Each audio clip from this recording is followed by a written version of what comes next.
Olá, tudo bem? Aqui é o Matheus Cuiava Nunes, eu sou médico veterinário e o artigo que eu irei trazer para vocês hoje vai ser sobre hérnia perineal em cães. Ele foi escrito pela Priscila de Paula Moreira, Marina Rodrigues Pereira Cardoso, Isabel Rodrigues Rosado, Renata Linhares Sampaio, Fernanda de Oliveira Soares, Ian Martim, Rodrigo Supranzente de Rezende e Endrigo Gabellini Leonel Alves, pela Acta Scientia Veterinaria, volume 49 de 2021. Desculpa por qualquer erro de pronúncia nos sobrenomes. A hérnia perineal, ela é uma doença que ela é caracterizada pelo enfraquecimento ou atrofia e separação dos músculos e fáscias que formam a musculatura perineal, seguida do deslocamento caudal dos órgãos pélvicos e abdominais para a região do períneo. O diafragma pélvico ele é composto de 5 estruturas principais, que seriam os músculos elevador do ânus, o coccígeo, glúteo superficial, obturador interno, esfíncter anal externo e o ligamento sacro tuberoso. A etiologia do enfraquecimento muscular ela ainda é desconhecida, mas algumas teorias elas têm sido propostas, tais como a predisposição genética, a atrofia muscular neurogênica ou senil, miopatias, aumento da próstata, alterações hormonais e doenças intestinais que podem levar a uma constipação crônica e também ao aumento da pressão da musculatura perineal. Os sinais clínicos mais frequentes da hérnia perineal são o tenesmo, associado à dificuldade de micção, e o aumento do volume perineal. Tenesmo, para quem não se lembra, é a dificuldade em defecar, a dor que tem nesse momento e não consegue defecar. O tratamento recomendado é o tratamento cirúrgico, e diversas abordagens já foram propostas, mas as taxas de complicação e as taxas de recidiva, elas continuam muito altas.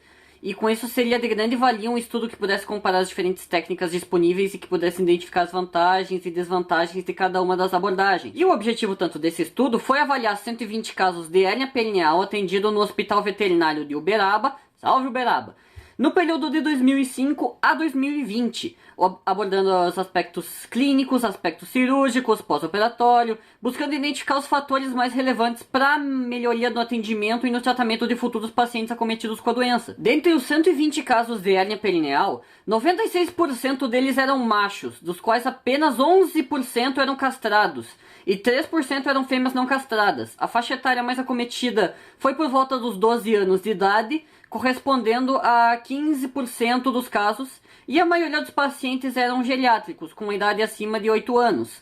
E todos esses dados eles estão inclusive na tabela 1 do artigo, que eu recomendo todo mundo dar uma olhadinha, que ele vai estar aqui no link na descrição.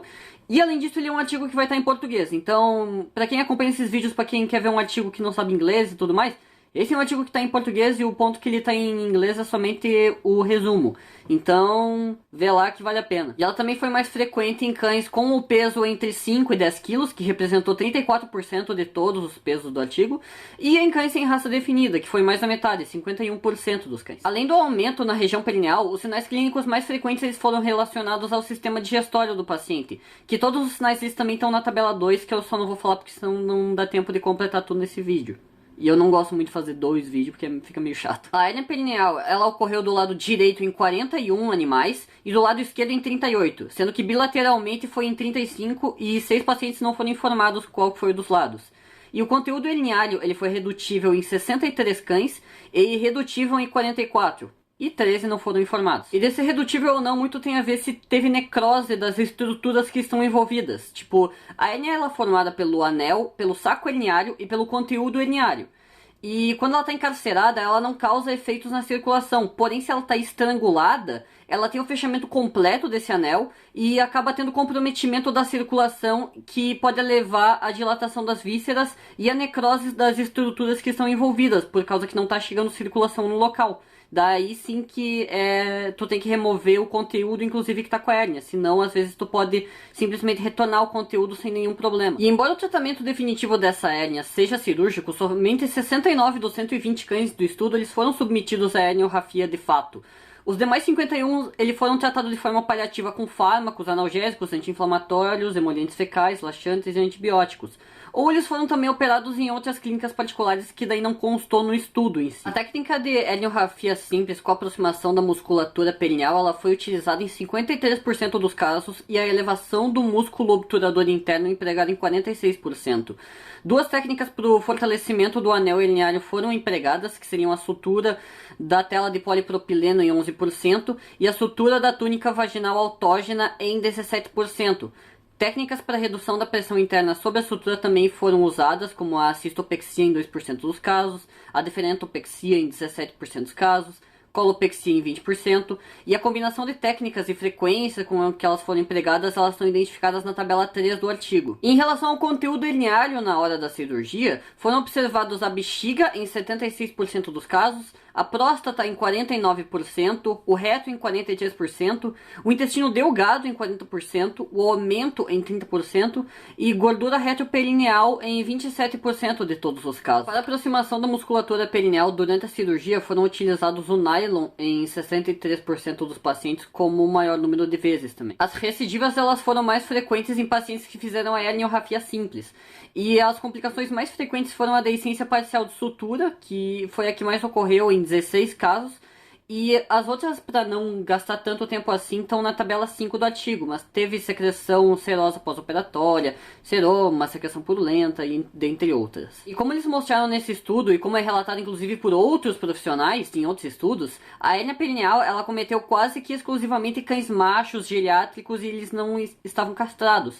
Alguns autores eles relatam que essa menor incidência em cadelas ela se deve a diferenças anatômicas do músculo elevador do ânus, o ligamento sacrotuberoso e na formação estrutural do colágeno nas fêmeas. E em relação à idade, a maior prevalência da hérnia perineal em cães com idade superior a 8 anos, ela se deve muito provavelmente, pelo que os autores aqui falam, ao caráter degenerativo da doença. A fisiopatologia da doença não é completamente entendida ainda, mas acredita-se que ela está relacionada à exposição prolongada de hormônios sexuais masculinos, o que também pode justificar a maior prevalência da hérnia perineal em cães que não foram castrados. O esforço excessivo para defecar, a fraqueza e a atrofia muscular perineal e o trauma direto na musculatura, eles também são fatores que podem causar a hérnia perineal. E embora a massa corporal não seja um fator determinante para o desenvolvimento da hérnia, a deposição de gordura intraabdominal em pacientes obesos pode sim aumentar a pressão intraabdominal também e, consequentemente, a força sobre a musculatura perineal. E a hérnia perineal, ela também pode ser uni ou bilateral, e ela ocorre na maioria das vezes entre os músculos elevador do ânus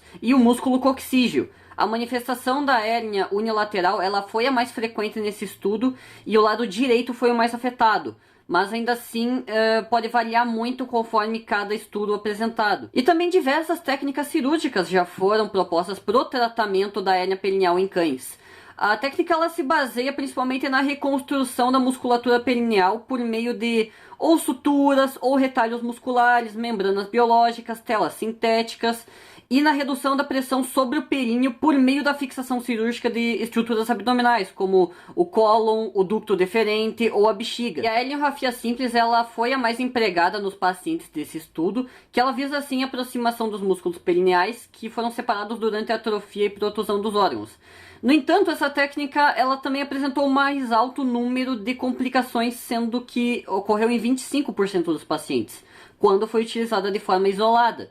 E eles acreditam que isso tem ocorrido porque na maioria das vezes os músculos perineais eles estão atrofiados, enfraquecidos e com a baixa capacidade de suportar a tensão das suturas, fazendo com que seja mais fácil de ocorrer uma deiscência delas. E esse é um estudo que ele começou em 2005 e desde lá muita coisa mudou. Tanto que hoje em dia a heliorrafia com a elevação dos músculos obturador interno, que foi a segunda técnica mais empregada nesses pacientes desse estudo, ela é considerada a técnica padrão nos dias atuais. Tanto que nesse estudo, a técnica com o obturador, ela se mostrou mais eficiente que a técnica da heliorrafia simples, que acabou reduzindo significativamente o número de recidivas.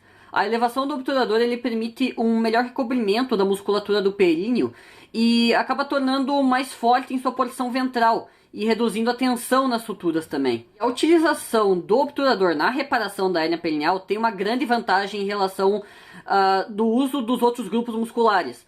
Porque por ela estar ventral ao períneo, ela não tem uma necessidade de um segundo acesso para a liberação do retalho muscular que pode acabar sendo utilizado. O que encurta o tempo cirúrgico e evita uma lesão iatrogênica em uma outra região que nem estava tão envolvida ainda no assunto. No entanto, o obturador interno ele é um músculo relativamente pequeno e ele também pode estar atrofiado e acabar sim tendo dificuldade em relação à aproximação muscular nesses casos. Então tem que ter cuidado na hora de avaliar isso. Inclusive, quando os músculos perineais eles estão muito atrofiados, a utilização do retalho dos músculos semitendíneo ou glúteo superficial são alternativas viáveis para a reconstrução do períneo. E outra alternativa também é o uso da tela de polipropileno, que ele é um implante inerte que permite a formação do tecido conjuntivo por entre suas fibras, fortalecendo então o períneo e reduzindo as taxas de recidiva. E a cistopexia e a deferentopexia, ela permite um reposicionamento anatômico da bexiga e da próstata, facilitando então a reparação do defeito perineal, independente da técnica que seja utilizada, além de prevenir também posteriores deslocamentos caudais desses órgãos. E para quem não se lembra, a cistopexia seria a fixação da bexiga na parede abdominal e a deferentopexia seria a fixação do ducto deferente. E a escolha do fio de sutura também é um fator importante a ser considerada nas herniorrafias perineais. As baixas taxas de recidiva nesse estudo e as complicações que foram observadas, elas acabaram sendo mais frequentes em pacientes que eles tiveram fios de polipropileno, poliglecaprone, poliglactina e poliamida. Então eles mostraram que esses materiais são boas opções para quem quiser fazer a herniorrafia perineal. Toda e qualquer alteração no pós-operatório ideal, ela é considerada uma complicação e pode variar desde um discreto edema até alterações mais graves como infecção e deiscência completa das suturas. Nesse estudo aqui, as complicações mais frequentes foram a deiscência de palha de sutura, que aconteceu em 23% dos pacientes, e a presença de secreção serosa, que aconteceu em 14%, que provavelmente ocorreu pela inflamação local, como eles mencionam. Tanto que alguns autores eles acreditam que as complicações relacionadas à ferida cirúrgica, elas ocorrem devido à proximidade com o ânus também, e ao fechamento imperfeito do espaço morto que estaria presente. Outras complicações, como a incontinência fecal, déficits neurológicos, eles podem estar também associados às lesões iatrogênicas nos nervos pudendo e esquiático, que eles se localizam próximos ao sítio da sutura e que podem ser acidentalmente atingidos no transoperatório. É um dos cuidados que são os mais importantes, inclusive, quando se for fazer esse tipo de cirurgia. Cuidar justamente os nervos pudendo e o nervo esquiático. Além disso, também vale mencionar que todos os pacientes que eles vão passar por um procedimento de hérnia perineal, eles têm a recomendação de ser feita a orquiectomia deles antes do procedimento, para facilitar para o cirurgião e para evitar também possíveis recidivas que possam estar relacionadas à fisiopatologia da doença. E também em todas as cirurgias realizadas de hérnia perineal, os autores eles realizaram a sutura de bolsa de tabaco, que é um padrão de sutura que ele é utilizado em cirurgias nessa região. E o estudo conclui falando que a hérnia perineal ela comete principalmente cães machos, não castrados e geriátricos, sendo raro em fêmeas, não exclusivo de machos, mas raro. Independentemente da técnica utilizada, a associação de duas ou mais técnicas, ela é mais eficiente para reduzir a taxa de recidivas e complicações. A túnica vaginal autógena ela é uma boa opção para o reforço muscular em herniorrafias perineais e o uso dos fios cirúrgicos sintéticos levaram a melhores resultados no tratamento da hérnia perineal quando comparado com fios biológicos. Lembrando que essa não é uma cirurgia simples, ela é uma cirurgia com muito grau de dificuldade, até porque tem muitas estruturas perto que podem ser danificadas, nervo ciático, nervo pudendo, artérias e veias que estão próximas que podem ser afetadas enquanto está realizando o procedimento, e é muito bom ter uma experiência muito boa cirurgicamente para realizar esse tipo de procedimento. Então, não vão achando que é muito simples não, porque não é. A teoria é sempre maravilhosa, mas na prática é diferente. Então era isso, muito obrigado para quem viu esse vídeo. Se você gostou, dá um gostei, comenta alguma coisa que eu possa ter deixado de fora. Lembrando que esse artigo é apenas um recorte de um tema que é muito mais complexo, sempre tem várias coisas para mencionar, tanto pelo tratamento da hérnia, quanto pela doença em si, a fisiopatologia dela. Isso aqui foi apenas um recorte, então sempre tem temas muito mais complexos. E também siga a página artigos.vet, eu publico aqui artigos com uma frequência que eu consigo manter. E leiam o artigo que está na descrição também. Então era isso, muito obrigado a todos, lembre de seguir a página e até o próximo artigo. Tchau!